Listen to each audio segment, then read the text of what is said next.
All right, thank you very much for having me. And, I appreciate your interest in our work. And what I'd like to do today is talk a bit about some of the history of the Moses Project. There's a perception in the OpenSImulator community that we're just a military grid, but uh, the Moses is not a grid. It is a research project that includes a grid. We also go beyond just using simulation-based technology research for soldier training, but we also look at augmented reality and virtual reality. Now, what I'd like to do is to talk about some of the history and get into where we came from. I'll talk about the research that we've done and the technology that we have developed and donated back to the community, as well as our current projects and the next directions of where we would like to go. And then I'd like to wrap up with a discussion about a proposed foundation, which would be a formal transition partner for this work from the military to the civilians. The idea for this kind of talk uh, came up a couple of weeks ago. Will Burns, as you know, gave a really good foundational talk about not just the near term, but the far term future of what the metaverse looks like. And it struck me that it would be a good thing to talk about the actual laying of pipe, if you will, or the establishment of the foundational technology that could be used to realize some of these visions. We've got a number of technology workers in the field who are arriving at some of the same conclusions. And we're working on different approaches to try to achieve that vision. And it's good to have, hello, Emily. It's good to have a forum such as this so that we can discuss approaches. What we do is we create prototypes. We test those prototypes and we check out and we see what works and what does not work.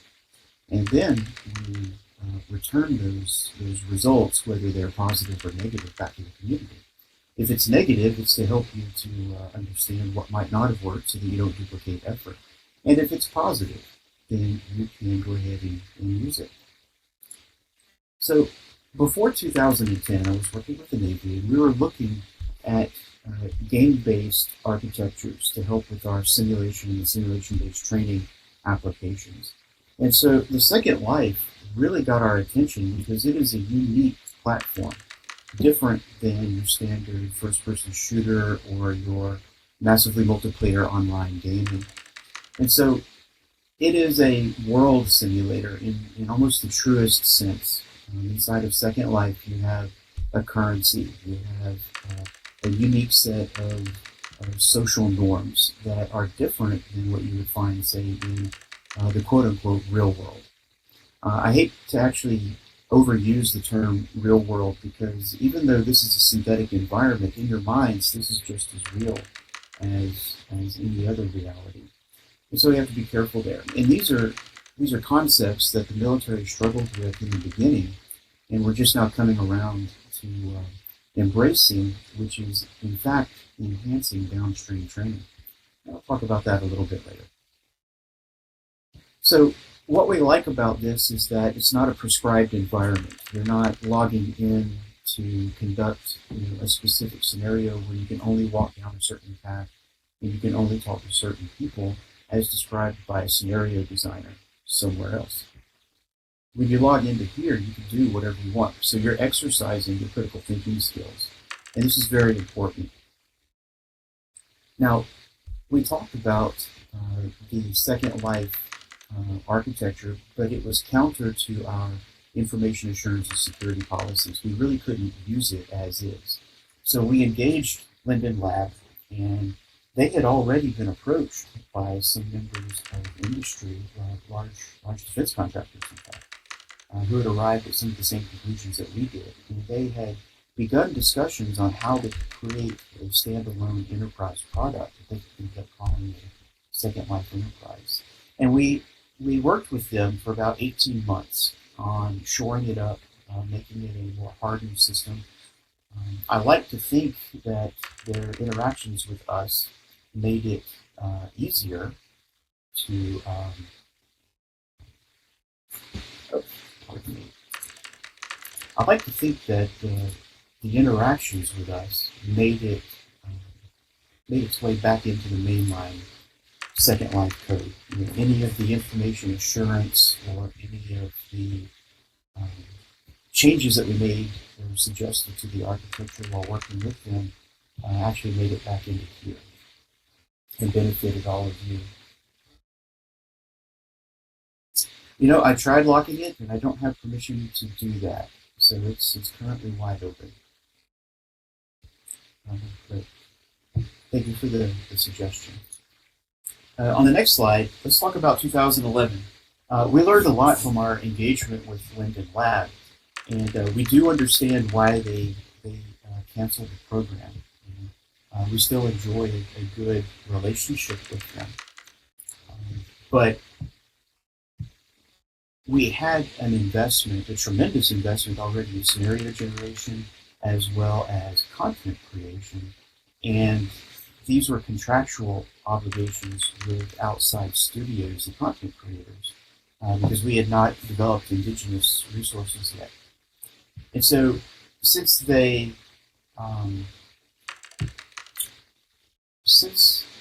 canceled the Second Life Enterprise, however, they didn't. We still had contracts with content creators. We were receiving content, and we had to use it. And the OpenSImulator looked like a viable option.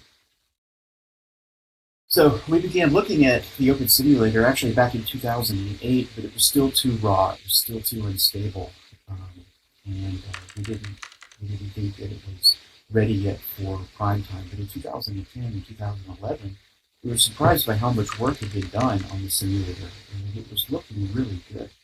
So we decided to stand up a prototype and use it for demonstration purposes at 2 sessions at the Defense Game Tech Users Conference in Orlando, Florida in 2011. And that was really when it first came online. I had to define the project, though, in order to sell it to my management to allow me to invest in it. So I had to come up with some objectives and goals for the project. And in the beginning, I sold it as an exploratory effort. And since we were still interested in the architecture and the way that Second Life worked, but what made it very attractive to my stakeholders and my management was the fact that we could bring it behind the firewall. And it was open source, which meant that we had complete control over it. We could make changes if we wanted to. So that actually made it even more attractive than the enterprise. What we wanted to do with Moses, though, was to take it, the OpenSImulator, and augment it, add our own code to it, so that it would have, say, 24/7 availability. So we wanted to stabilize it.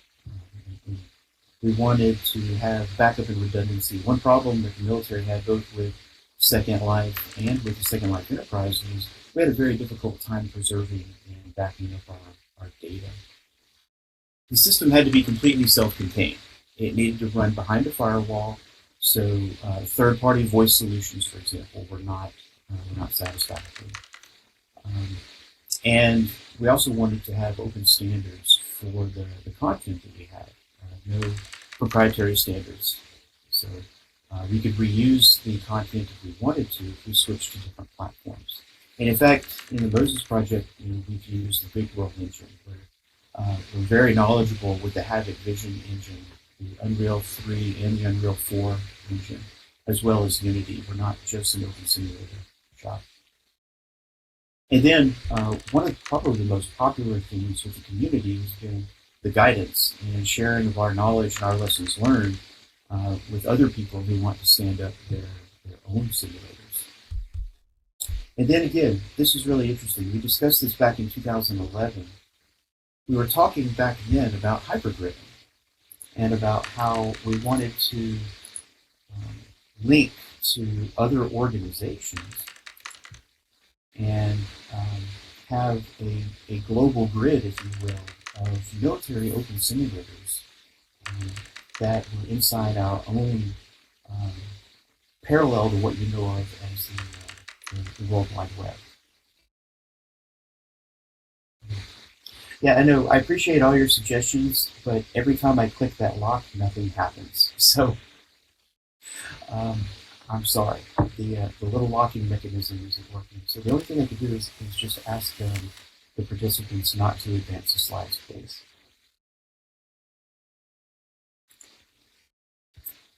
So let's talk about statistics for the simulator. It's been online since the 1st of March in a public manner since 2011. And there's been less than 45 days total downtime, meaning it's been up 98% of the time since March 1 of 2011. We currently have 780 human registered users.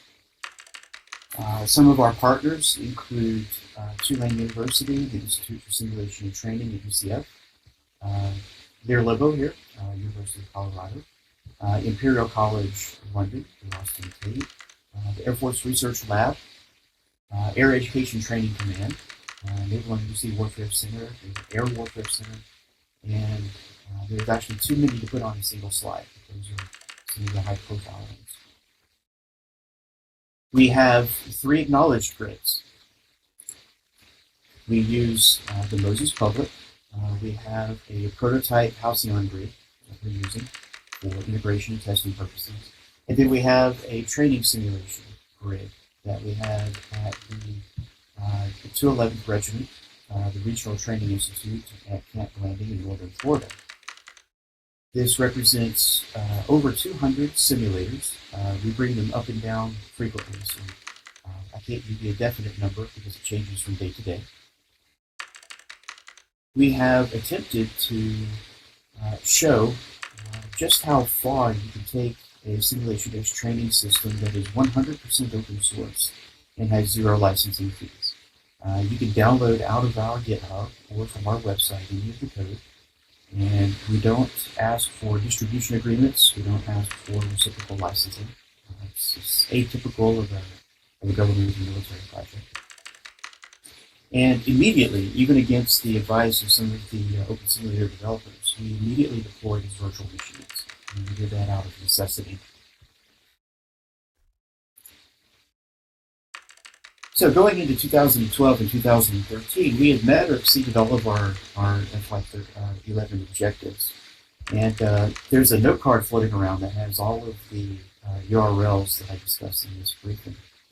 But we also released the Grid Manager. We realized that once we had a handful of grids with hundreds of sims, it was not feasible to manage this thing from a command line. And so we started developing online web tools. And we first released something called Monit, or the Monitor, and then we moved it over to the Moses Grid Manager, and now we're in our second release of the Moses Grid Manager, and we are migrating over to a Halcyon Moses Grid Manager.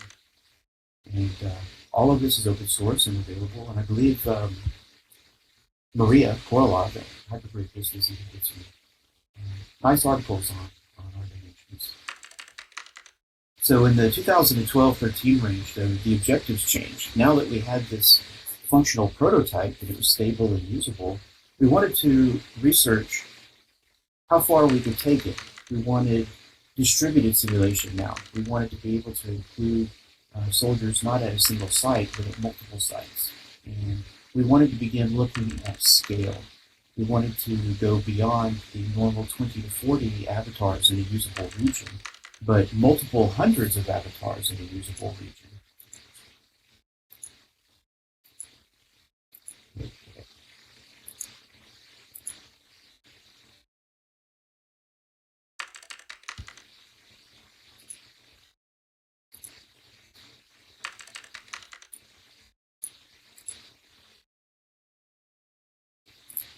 Sorry, I lost my place.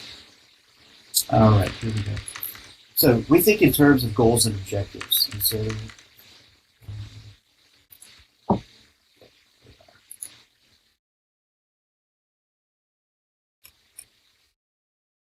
the next thing we needed to do was begin creating alternate Moses variants that could support training for multiple simultaneous squads. We're talking about 100 people or so in the system simultaneously. And we went back to the drawing board and we decided to begin talking about what would a distributed backend look like. We also needed to test and evaluate this thing. We couldn't just stay on the drawing board, but we had to create the prototypes and test them. Also, we realized that a lot of our costs on the project were due to content creation. And so we also decided to start thinking about what would it take to accelerate, to make it faster, to create an operational environment that we could use for training, as well as the avatars themselves. At the rate that we were producing avatars, it was very, very, very slow. We could do maybe 4 a year. That's with rigging, that's with mesh avatar, and with textures. We could do maybe 1 every 2 months per graphic artist. If you needed something very high resolution, it would take about 3 months. The heads, faces, and hands were possibly the hardest part. At the same time, we met up with Dr. Nick Bowman and Kitty Liu, Robert Adams, and company over at Intel Research. And we decided to create a partnership because they had been thinking about scalability as well.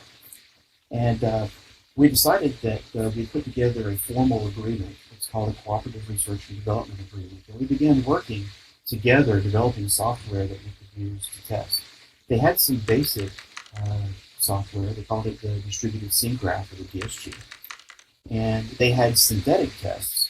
And what we did was provide them an opportunity to do real testing on real people. So this is what the DSG looked like. We did experiments with people logging in from all over the country. We had nodes of the distributed scene graph in 4 locations: California, Oregon, Virginia, and Florida at a couple of the tests. And what we did was we tried to show how if people logged into a local node but was synchronized to a backend, then you could increase the number of simultaneous people that could practically operate in a region. It's not enough to show that 100 people can log in. They actually have to do something useful. And so you have to manage things like lag and quality of service. And this is what the architecture looked like back then. We learned a lot from these experiments. One thing we learned was that the synthetic bots that were used to test scalability were not properly representative of true load. And so we had to start thinking about what proper load bots look like. And so we created that technology. We also got our first indicators that there was a problem with the OpenSImulator's statistics. Hello world. Hello world. Hello world. By the Amphitheater.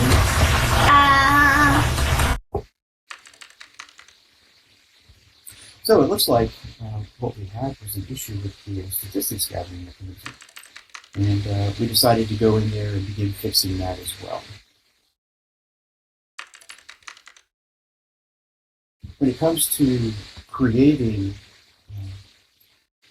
operational environments rapidly, we decided to take a look at LiDAR scanning for large areas. And we took a look at 256 square meter areas. So this right here is a real world area. It's called Partnership 2. It's located at the University of Central Florida. And what we do is we use lasers to create a point cloud of the area. We then do a polygonal mesh conversion of the area. Then we do a reduction using just regular Autodesk Maya, and then bring that into Moses as a DAE file.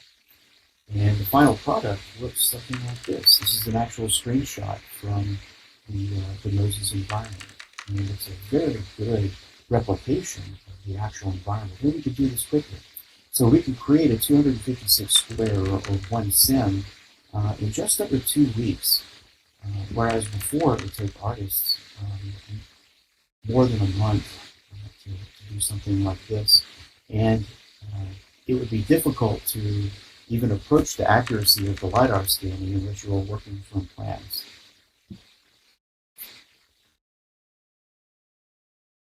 Again, there's a note card that's floating around, so it has all of the URLs that are image proofing, so don't worry about taking notes.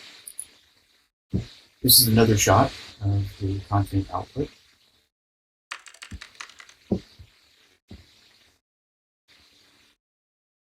And again, anyone who has visited P2 and P3 should be fairly familiar with this. Also, we have released the content as an OR file for you to download if you would like, and it's available at that URL above.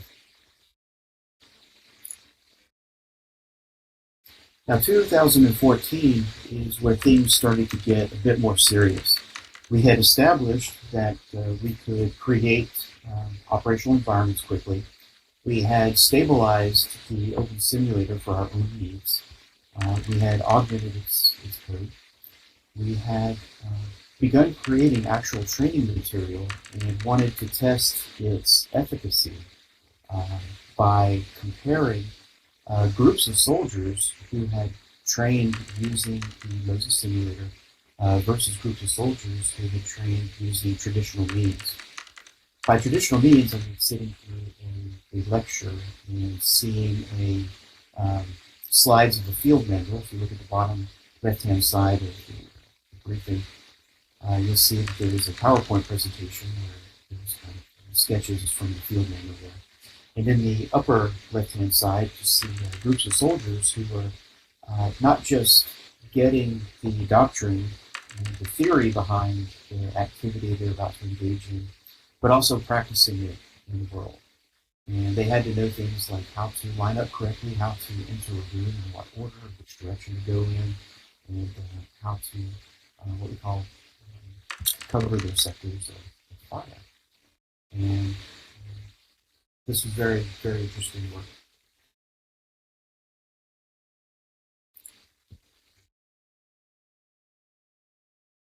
We also noticed that if we wanted to do scaling, we needed to work on the physics engine inside of OpenSImulator. The Open Dynamics engine was fine for very small, limited sims, but it didn't scale up very well. And so the first thing we did was actually profile the code. We had a difficult time engaging OpenSImulator developer expertise. So we just put our heads down and decided that we would learn it ourselves. And this took a very long time. It took more than 2 years to get to where we are now with expertise in the code. But we did a code profile. And so for every clock tick in the simulator, we can tell you how much time is being spent on each operation. One thing we noticed was the efficiency of the physics engine was not where we would like it to be. And in parallel, Robert Adams over at Intel had worked on bullet sim integration at roughly the same time and finished it. So what he did was very, very, very useful to the OpenSImulator community. By introducing bullet sim, he had more than quadrupled the amount of physical objects that a usable sim could handle. And so switching to bullet sim was kind of a stopgap measure for us. It did help us out tremendously, but we figured out that the bullet sim was a single-threaded physics engine, and by moving to a multi-threaded physics engine using NVIDIA's PhysX, we were able to even double the gains that Robert was able to get with bullet sim. And so we could get all the way out to more than 2,500 physical objects inside of a scene without seeing a degradation in performance. And that helped us meet our goals. We also dove deep into the code and fixed the simulator statistics reporting, the physics statistics reporting, as well as the network statistics reporting. Now, we do understand why it was done the way it was done inside of OpenSImulator. It was to make sure that the reporting to the clients, the Linden client, as expected, was proper. but we didn't really care about that. We cared more about the accuracy of the output. Let's talk about photogrammetry now. You'll notice that my avatar looks fairly lifelike. If you take a look at my hands, you can see the veins. If you look at the side of my head, you can even see the dents in my forehead where my glasses normally sit. The apparatus that you're looking at right now is a photogrammetry laboratory that we have here in our lab. And it's composed of 80 Canon cameras. And you stand in the middle, and it takes 80 shots of you from 80 different angles simultaneously. And this is important because humans move, so you don't want to take 80 pictures of someone with one camera over a 5-minute period, or else the meshing software will detect the movements that you've done and errors introduced. So that's why you want to do it simultaneously. The University of Central Florida has provided space for us to do this, and we work with our contractors and collaborators at the Institute for Simulation and Training. We have the site deployed. We've done initial test scans, and we're seeing a result of that prototype here. And we've begun incorporating these scans into our training material. We have not worked out the best workflow yet. There are many different ways to get to this final product. And so we're testing different intermediate software. We're testing different decomposition rates. We're fiddling with all the different variables right now to make sure that we can both optimize the amount of time it takes to arrive at this final state, but do it at sufficient quality so there's no sacrifices. The important thing to remember here, though, is that if you take a look at how much an artist costs with fringe and overhead, it's a 6-figure number. And if you can reduce the amount of time that it takes to produce an avatar by 70%, which is where we're at right now, that's a savings of tens of thousands of dollars per avatar in labor. And so we consider that a huge win.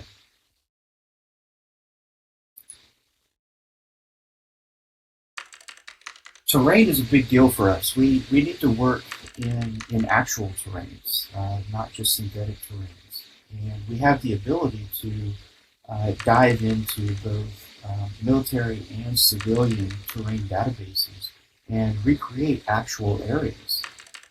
And we do this through some software that my organization is paid to fund called Rugged, RUGUD. The prime contractor for Rugged is the Applied Research Associates, and ARA has done a fantastic job of creating this software. It's an automated terrain generation tool. It's not just for OpenSImulator and Second Life, though. It's one of the formats that it supports. It can take inputs from, say, DTED or the Digital Terrain Elevation databases, the NGA or LiDAR sources, and output it to our constructive simulation terrains, Unreal, VBS.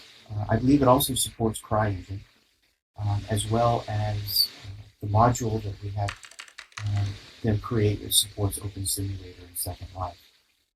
And a lot of the terrains that you can download from our project website are test terrains that are representative from real-world captures.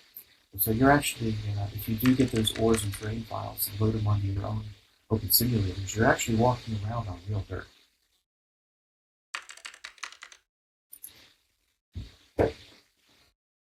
So let's talk about 2016. We've begun scaling up our testing. So the previous pilot test that we did with soldiers was for a very limited single room activity. It's called room clearing. But with these new tests, we had gotten the Moses up to a point where it could support multiple squads, multiple platoons simultaneously, and it could do it stably. And the testing was so positive that we actually deployed a grid on site at an actual training facility. The tasks that we test to is reaction to contact. contact meaning enemy contact. So if there is small arms or machine gun ambushes, the squad leaders have to be trained on how to respond appropriately. Normal civilians may panic or may freeze, and what we have to do is to take normal civilians and train them on how to keep their heads, not panic, and analyze the situation and issue the correct orders against the correct tactics, assuming that they can properly recognize what kind of attack they're enduring. And so these training facilities, they have both live training and they have synthetic training. And we're trying to make the synthetic training as realistic and as effective as possible. And so we have been sampling at this site for the past year and a half. In my own research, I was frustrated with the lack of data that supported the usage of this technology. And that data fell into two different categories. It was either statistically significant, meaning there was a lot of participants, but it was the wrong demographic, meaning someone used university students in the testing of the software. Or if it did use the correct demographic, it was a very small number of them, because availability of soldiers is quite limited. What we've done is I've defined a 6-year long-term relationship with the University of Central Florida to assist me in the study and the gathering of very large numbers of soldiers' data. And we go out every month. We spend about 5 days in the woods. Per protocol, we do not do the assessments, but we have to observe the assessments to make sure that they were collected correctly. So we're actually out there walking behind the course managers, making sure that the data is correctly assessed.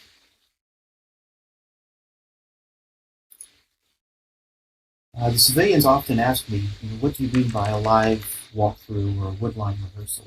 And this right here is a picture of soldiers who are in a practice training scenario, who are being given guided instruction by a course manager.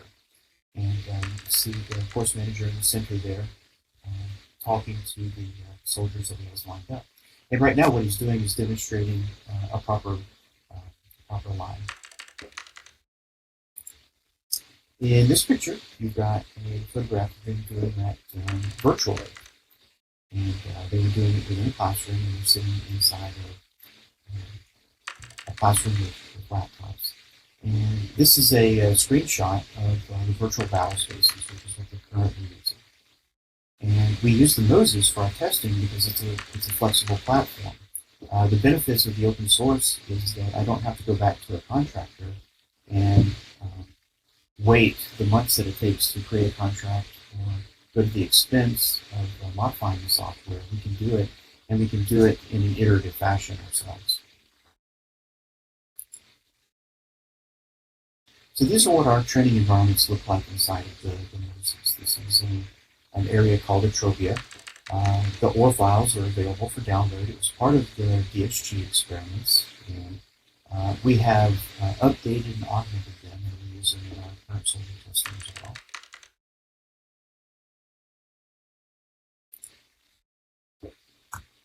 The lighting is quite advanced inside of the appliance. We're very pleased. This right here is a cave that serves as a weapons cache. It's got a lantern and a fire pit in it. Whenever soldiers are on patrol, part of their mission is to look for signs of trafficking or improvised explosive making material. And this serves as a way to give them something to explore and to look for. And the test here is not the physical exploration, but the identification of the material, and then the proper response would be to report the contact back to the explosive ordnance disposal. And knowing those codes is part of their testing. And since northern Florida is very hot, whenever we do these kinds of activities in the live training, we're very limited at the number of iterations that we can do because of the amount of stopping and resting and rehydrating that we have to accomplish. Now, this is a screenshot that I took of one of the actual training scenarios that we did with real soldiers. I had to obfuscate all of their names to preserve their PII, and personally identifiable information. I can give to you. But as you can see, if you zoom into the top, they're in a proper formation, and they are walking down a replicated trail that actually exists in northern Florida.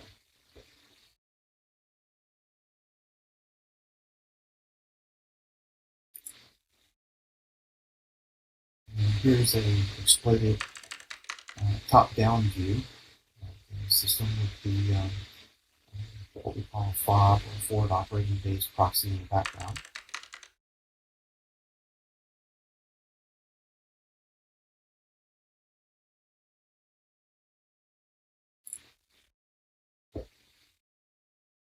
Now, we assess their performance.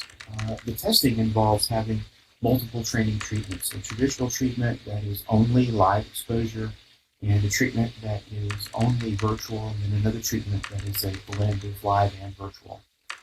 And so what we have here is a screenshot of what it looks like when we're in the field. You can see a soldier who's filling out this paperwork. We have their performance evaluations done on the spot. We make sure that it's all cataloged correctly. And, it's all covered with an IRB. I'm sure there's a few researchers here that know what an institutional review board is, Human Protection Review Board. But we have to be careful and make sure that we don't interfere with the instructor's period of instruction. And so we have to get in, get our data, and stay out of their way. But they're very gracious and tolerate our presence.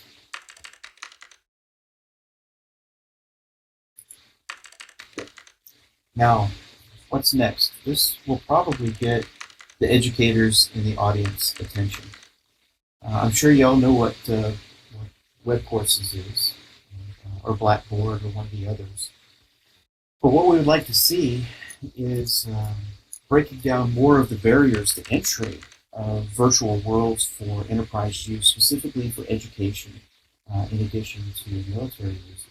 And so one reuse vector that will be particularly interesting to you is the ability to operate and engage through a website.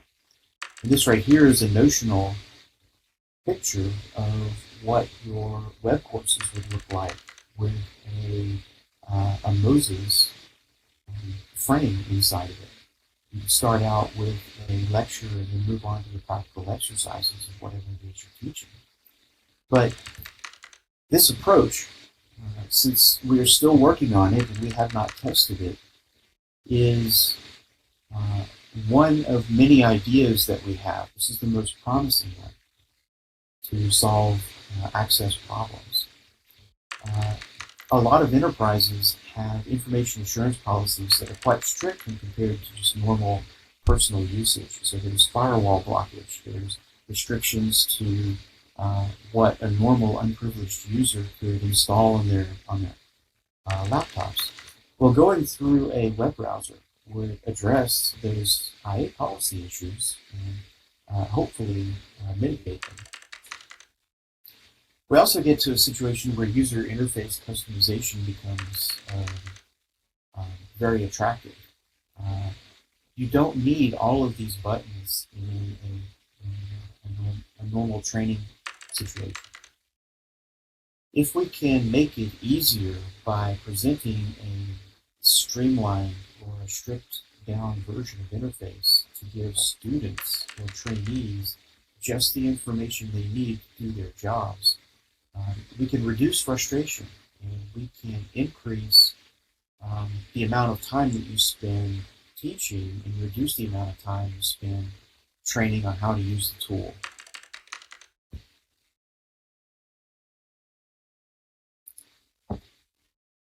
So some of the next steps. In the creation of the web tool, we came to the startling realization that we would be creating an architecture of the based on OpenSimulator that would no longer be compatible with Second Life, and even further, it would not be compatible with the current mainline code. We have to change the way that data is moved around, not just between the simulator and the client, but also within the simulator in order to accomplish this task efficiently and meet our goals. So what I would like to do is, over the next few months, make sure that the entire community knows and understands that the technology that we have created is available to you. We want to make sure that there's plenty of opportunity for you to engage with us and to take over some of this if you would like it. We have GitHub sites, we have our main website, and so we can get a lot of your information. But also, it became fairly obvious to me, based on some of the questions I was getting out of the healthcare community as well as other government, that perhaps it makes sense for the OpenSimulator as a project to incorporate and become a foundation, similar to something that you would see with Blender or the Linux Foundation. And there are a lot of good reasons to do this, and I'll go over those with you today. But let's start out with some basic assumptions. There's a business interest in OpenSimulator. That one is fairly obvious. My projects and I are investing in it. My collaborators in the Navy are investing in it. My collaborators in the Air Force are investing in it. You've got individual grid owners who are providing independent grid services to their own customers. You've got a market, a very impressive market, I might say, for the transaction of goods inside of the OpenSimulator. The next assumption is that there would need to be a centralized point of contact for investors. To be quite honest, I still have no official POC. There is no one for me to talk to if I wanted to directly fund OpenSimulator development. I had to do that on my own. If the OpenSimulator as a project had the ability to accept investment funding, grant funding, or even take out loans in order to make advances in the software, it would be tremendously helpful. Right now, I'm seeing a bounty system, and you're looking at hundreds to $1,000 or so per bug.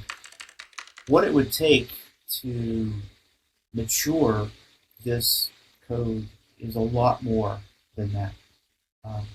A developer, say with fringe benefits and overhead through a normal contractor, may cost as much as $125,000 a year, in addition to with their salary included.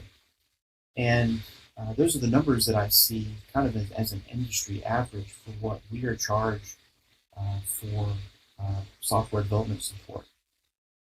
It could be even more if you end up with a senior level developer. So, if you need people working full time on this, then you need the ability to accept the funding. It's very important to understand that the government or the military, the Moses, cannot take a lead in the formulation of this foundation. It's just not what we do. This has to be a community-formulated, community-run foundation. What I can do is provide guidance. I can tell you the pros and cons of profit versus nonprofit, where to go get seed funding, where to go get investment capital, as well as grant funding. The community itself defines the functional requirements. I am part of your community, but my usage requirements are for infantry soldier training. So I am not an entertainment user. The entertainment users would have to define their own usage and functional requirements, and they would have to be collected, prioritized by the foundation based on its available resources. There needs to be a technology roadmap. We heard from Will a few weeks ago about the future of the metaverse, and that was a good, grand future. But now we need to start to define the goals and objectives on how we are going to achieve those visions, as well as a timeline. And then we can start aligning software development, content development against the functional requirements, against the timeline. And then we'll know how much this is going to cost. So you'll even know how much to ask for.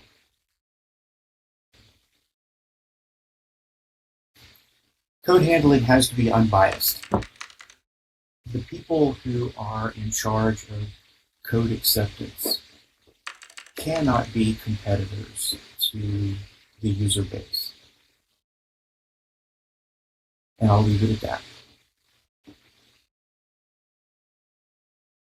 And then you need an authority. You need a legal entity that can speak for the project, that can sign legal documents for the project.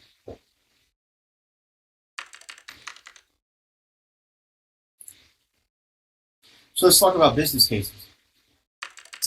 As I spoke before, by setting up a foundation, you have the ability to compete for grants. You can compete for investment funding. You also have a professional confidence that people have when investing in you. I am aware of entities that have taken snapshots of the OpenSImulator code because they had such a difficult time engaging the community for support. They made code adjustments on their own to abide by the licensing. All they did was hang it on a GitHub site, but they didn't really go out of their way to advertise that their changes will return to the community. So technically, they're not in violation of the GPL, but since they have a hard time working with the powers that be, we're not benefiting from their work or their funding or any of the work. We need a formalized interface to the developers. Telling people like me to go hang out on IRC and wait is not acceptable. People like me schedule time. If I'm willing to put up the kind of money that would support 6 to 8 developers, we should be treated with a bit of professional courtesy. You've got to have an accounting system. We can't tell you what that accounting system is, but it's got to be auditable, which means that you have a lot of flexibility in selection of that accounting system. It's all part of creating a business. It doesn't matter if you're profit or non-profit, you still got to have an accounting system. There needs to be vetting of participants. You need to prevent the inclusion of people who are there to include bad code, or who are there to grief, or who are there pretending to be developers but not really developers. So we want to look at some. You would want to look at some resumes. You would want to make sure that the people you're dealing with have some sort of credibility. If they don't want to provide their real identity, then perhaps examples of previous software that they have written, some kind of vetting has to happen. I hate to tell you this though, but if you're going to be an employee, your anonymity kind of goes away. Licenses and dependencies. We've found, especially in the client side of the code, there's a lot of different licenses, and it creates problems. It's one of the reasons why we're creating our own client, is to deconflict that issue. But the foundation itself would be the ones who actually deal with making sure that compliance with all the available licenses and dependencies are correct. And then lastly, customer service. Those people who are paying or donating their time can be considered customers. They should be treated as customers.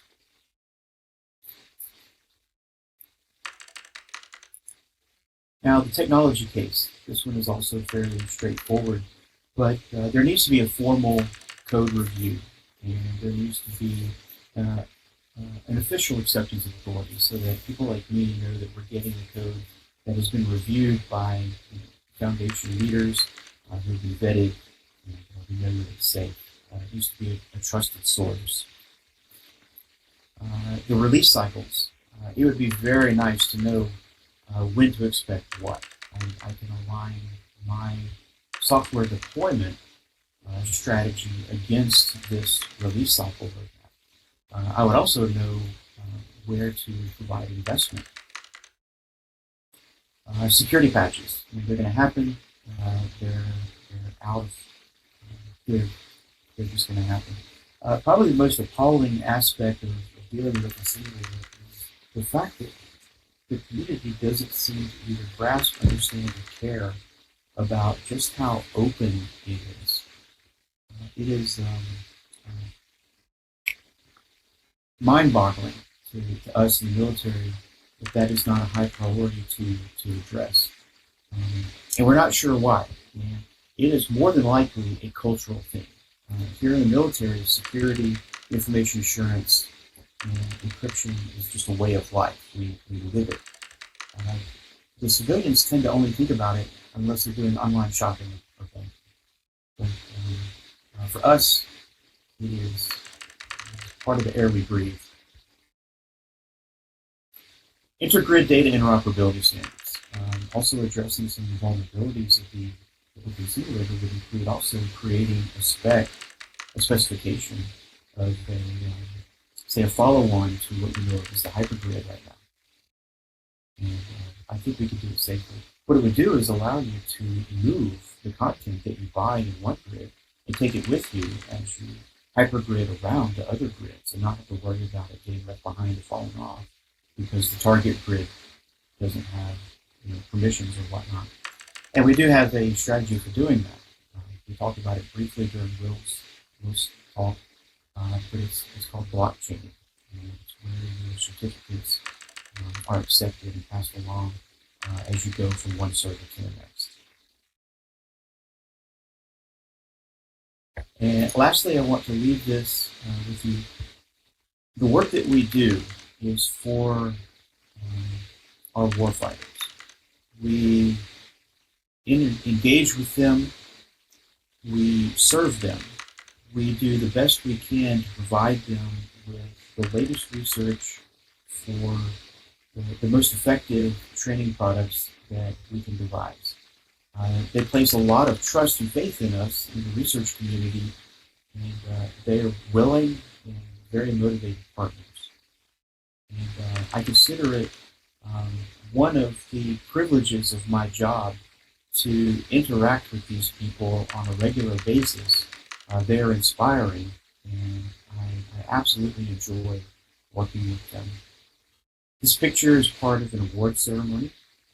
The course managers that we gave medals to, achievement medals to, were instrumental in helping us to gather the data that we needed to do our first rounds of analysis. And without their cooperation, it just would not have happened. And so I was more than happy to sponsor their awards. So we're right at 45 after. So what I'd like to do is open it up to you to ask any questions that you would like. And thank you for your time and attention.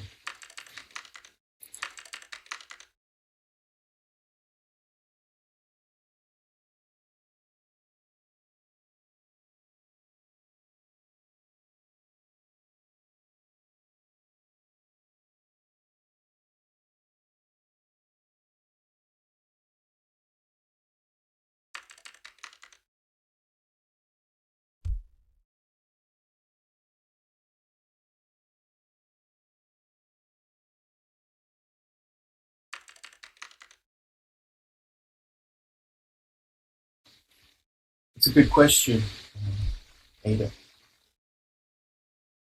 I don't know what OS Grid's mission is. Is it to be a nonprofit grid, or is it to be a de facto proxy for an OpenSImulator Foundation? we would have to look into that. The first step would be to make contact with the owners or the people responsible for the foundation, the OS grid.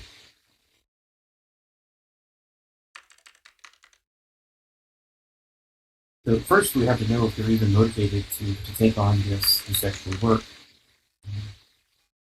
and then we would go from there.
So I know I've blasted you guys with a lot of information in a short amount of time.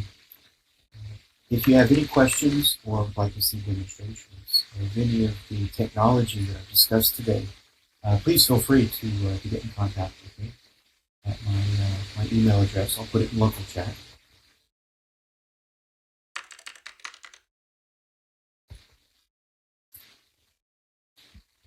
And feel free to peruse our website. There's lots of downloads and pictures, and there's plenty of content that you should be able to read through.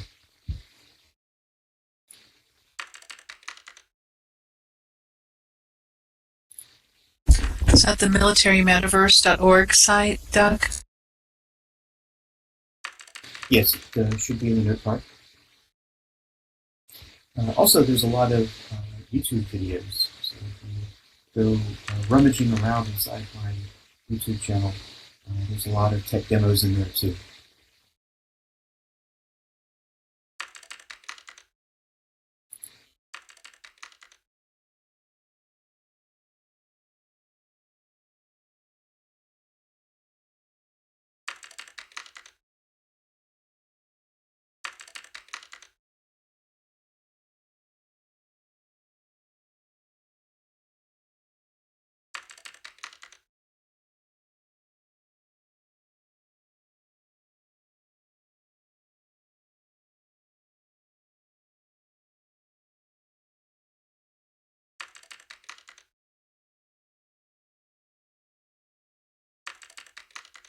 All right, if you want to participate directly within the Moses community, the only stipulation we have is that you use your real name, because we treat it just like coming to our physical lab space.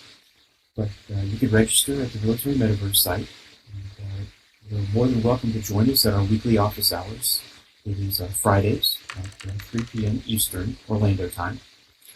And we discuss everything from testing events to soldier experimentation to new deployments of grid architectures. It's a pretty wild ride.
So those are my actual eyes. In fact, you can see the reflection of the cameras in those eyes. But if I were to replace those eyeballs with Second Life eyeballs, they would move around.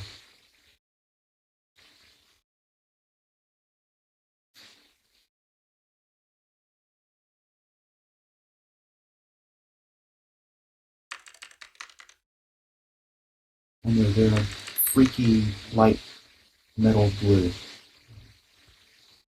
You just go with it.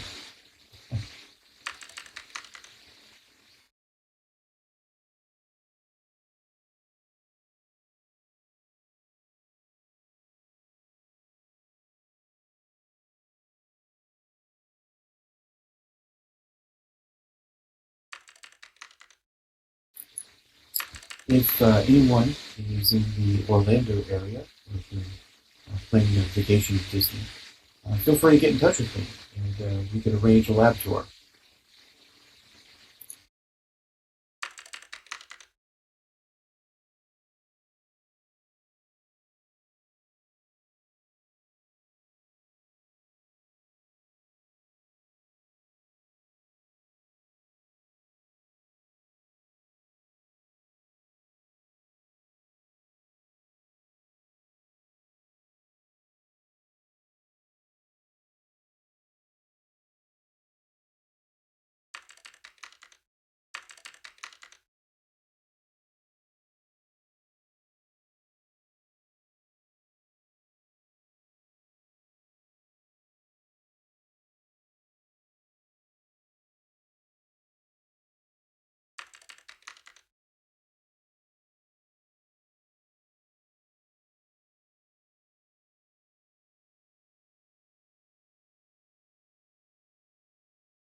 Oh, I just got a good question.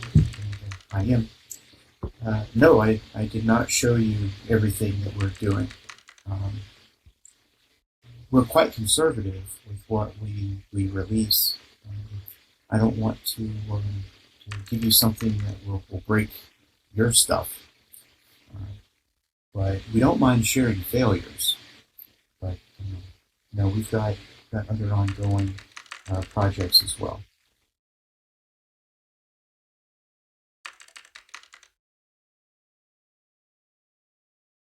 Well, as you know, we're using the Halcyon code base. We're having great success with that.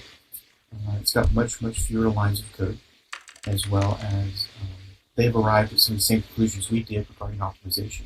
And so rather than reinventing the wheel, we decided to work together. And we have a contractual agreement where we're supporting them in helping us to do software development in parts of the code that goes directly into our soldier testing. And they've been a great help. They're also working with us to create the web viewer. And so we've got approximately 4 people working full-time on that development task.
But we take this seriously. And, I think it needs to be done. It needs to be done properly.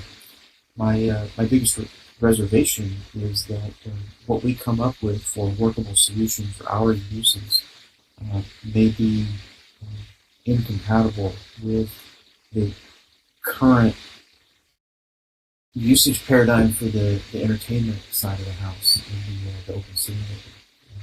Anyone who wants to adopt our viewer code is going to have to migrate in some way.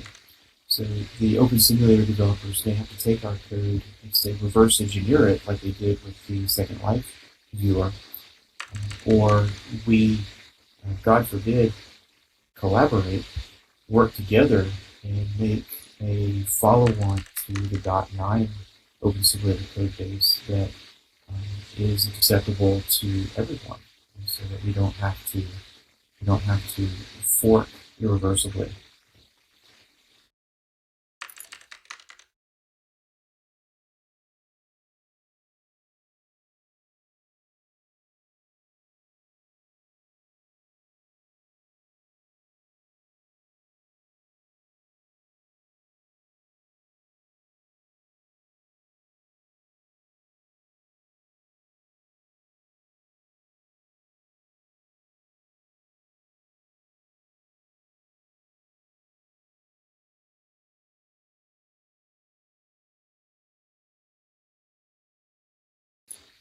Well, we're going to discuss some architecture issues today in the Moses office hours, where we talk about the differences that we need to introduce to make a web viewer talk to the content databases inside of the OpenSImulator. We're making on-the-fly meshing software that takes the content from Sim and turns it into a Babylon compatible file that can be viewed inside your viewer. The very first prototypes that we will release are going to be view only, and they won't have build abilities in them.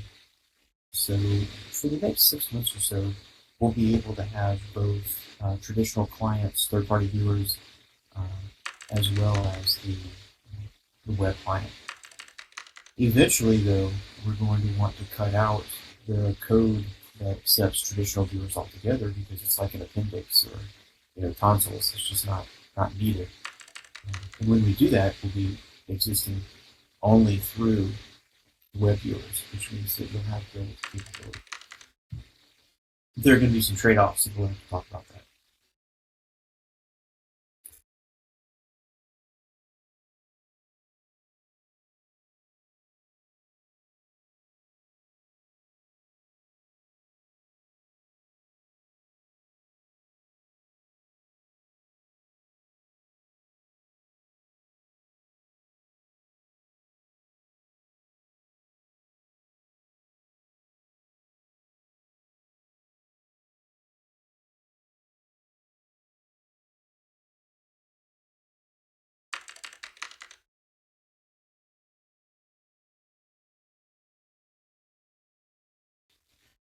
All right, well, again, thank you for having me, and I appreciate your questions. And if you think of any others, feel free to email.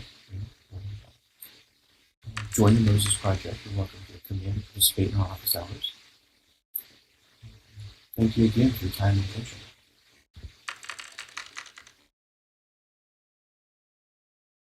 Have a great weekend, everyone.